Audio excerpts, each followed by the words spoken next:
Now, the race for the White House heats up this week. On Tuesday, Americans across more than a dozen states and territories will head to the polls on the biggest single day of voting during the election process so far.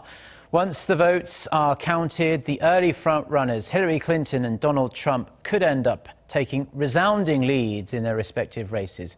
Mok-yeon reports.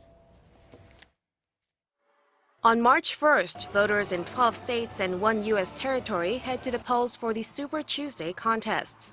Super Tuesday is when the largest number of primaries and caucuses take place on a single day. Ahead of the big event, Democratic frontrunner Hillary Clinton visited Massachusetts and Virginia to campaign. She sent her husband Bill Clinton to make the closing pitch to Texans and her daughter Chelsea to Minnesota on her behalf. After crushing her main Democratic rival Bernie Sanders in the South Carolina Democratic primary, she is now in a strong position to win the Democratic nomination.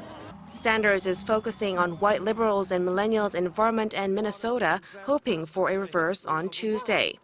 On the Republican side, frontrunner Donald Trump continued his verbal attacks on his rivals Ted Cruz and Marco Rubio as he campaigned around Virginia and Georgia.